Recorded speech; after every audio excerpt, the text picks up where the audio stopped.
Do I have anxiety or do I have ADHD? In these videos that I'm doing just now, I'm just trying to explain the difference for anybody that's a little bit confused, and we're open to the fact that you might have both. This is video number 2, and what we're going to talk about is what happens physically. Not every form of ADHD is hyperactive, so not everybody has the jittery leg or the want to be constantly on the move or moving, or since we're there, this is exactly how ADHD physicality begins to show up. It can be very restless. Now, from the outside, it can look anxious, but it isn't always. Quite often, it's about like loads of energy looking for an escape. Now, that energy in itself can make someone anxious, especially if they're in a place where socially they're not expected to show all that energy. So, for instance, in a business meeting or at church or something like that. From an anxiety point of view, it tends to be much more jittery. So things like this is a very common anxious movement. People like pulling at their own finger, where they might even biting.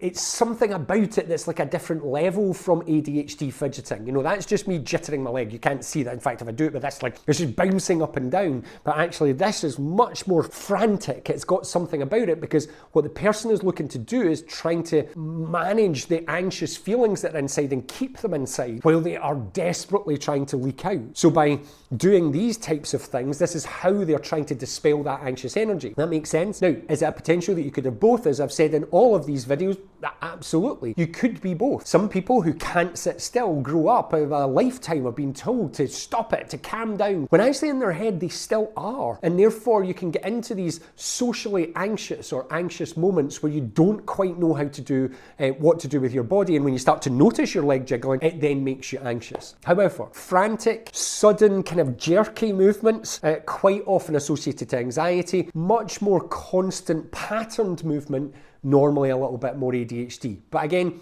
there is no black and white in this. If you enjoy this series and you're looking for more on anxiety and ADHD, because I talk about it quite often, please follow the page. That means you'll get all of the videos first and you'll help other people get them too.